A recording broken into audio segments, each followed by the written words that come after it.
Good morning student बच्चों। बालक अंतिम दिन।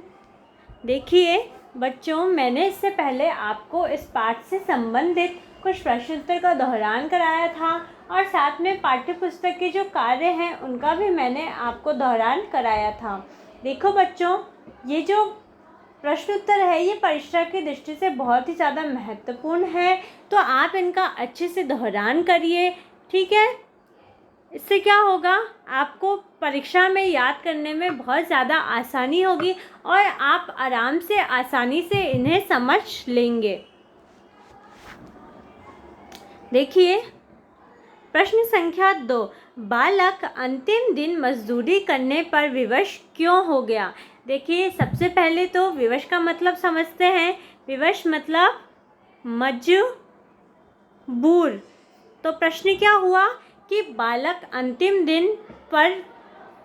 दिन मजदूरी करने पर विवश क्यों हो गया या मजदूरी करने पर मजबूर क्यों हुआ। देखिए उत्तर देखो, बालक अंतिम दिन मजदूरी करने पर विवश इसलिए हुआ क्योंकि उसके पिता ने उसकी माँ और बहन को घर से बाहर भेज दिया था। उसकी सुध लेने वाला, पैसा देने वाला कोई भी नहीं था। देखिए फिर से पढ़ते हैं, क्यों हो गया था, क्योंकि उसकी माँ और बहन को घर से बाहर भेज दिया था। किसने? उसके पिता ने। क्यों? क्योंकि उसके जो पिता थे उनको पता चल गया था कि ये अपनी माँ और बहन से पैसे लेकर मुझे दे देता है, तो उसने माँ और बहन दोनों को ही घर से बाहर भेज दिया था और अब उसकी सुध लेने वाला, पैसा देने वाला कोई भी नहीं था। सुध मतलब उसका हालचाल पूछने वाला और उसको पैसे देने वाला कोई भी नहीं था। तो इसलिए बालक क्या, अंतिम दिन मजदूरी करने पर मजबूर हो गया।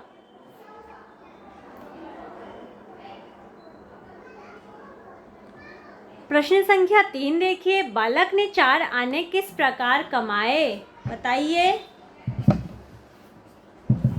बताओ बच्चों जल्दी से। देखो प्रश्न संख्या 3 क्या है कि बालक ने एक सेठ का सामान उसके घर पहुंचाकर 4 आने कमाए। किस प्रकार कमाए थे? एक सेठ था, उसका सामान उसने उसके घर तक पहुंचाया और इस प्रकार उसने 4 आने कमाए। प्रश्न संख्या 4 देखो, बेटा दिन भर सुस्त बैठा रहा, उसकी आंखों से आंसू बहते रहे। बेटा उदास क्यों बैठा था। बताइए जल्दी बताओ।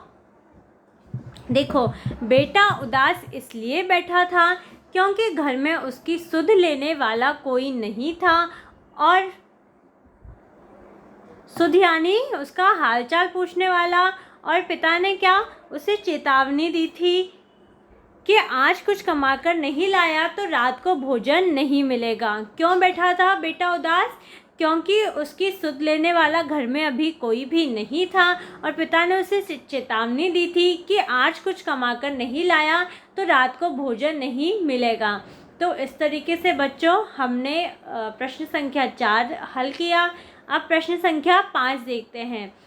सेठ की सूझबूझ ने बालक का जीवन बदल दिया, कैसे समझाइए। देखो सेठ का बेटा आलसी, लापरवाह और निर्लज्ज था।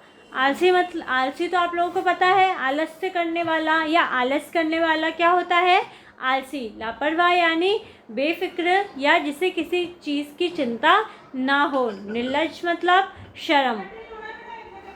तो देखो सेठ का बेटा आलसी, लापरवाह और निर्लज्ज था। मतलब सेठ का बेटा आलसी, बेफिक्र और बेशर्म था। वह अपने बेटे को परिश्रमी बनाना चाहता था, अतः उसने बेटे को कमाकर लाने के लिए कहा। लड़के ने पहले तो अपनी माँ से फिर बहन से 1 रुपया मांगकर दिया, किंतु सेठ ने क्या किया, माँ और बेटी को बाहर भेज दिया। जैसे ही उसे क्या पता चला कि ये तो अपनी माँ और बहन से मांगकर लाता है, तो देखो किंतु सेठ ने माँ बेटी को बाहर भेज दिया। फिर क्या हुआ, अतः विवश होकर वह बाजार में काम खोजने गया। तब एक सेठ ने उसे संदूक उठाकर घर पहुंचाने का काम दिया और उसने परिश्रम करके 4 आने कमाए। इस घटना से वह परिश्रम का महत्व जान गया। इस तरह सेठ की सूझबूझ ने बालक का जीवन बदल दिया। तो देखो इस प्रकार से क्या, जो सेठ है उसकी समझदारी ने बालक का जीवन बदल दिया और उसको आलसी से परिश्रमी बना दिया। प्रश्न 6 देखो, अनुभवी पिता ने पत्नी और बेटी को बाहर क्यों भेजा होगा, बताओ।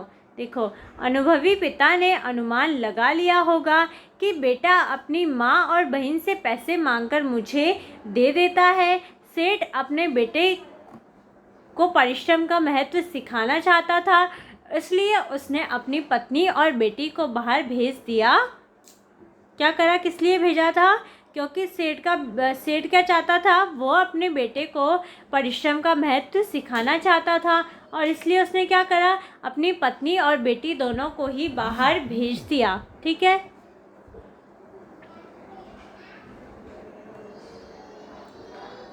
प्रश्न संख्या 7 देखो, बेटे की गर्दन, कमर और पैर क्यों दुखने लगे थे। देखो, सेठ के पुत्र ने पहले कभी परिश्रम नहीं किया था।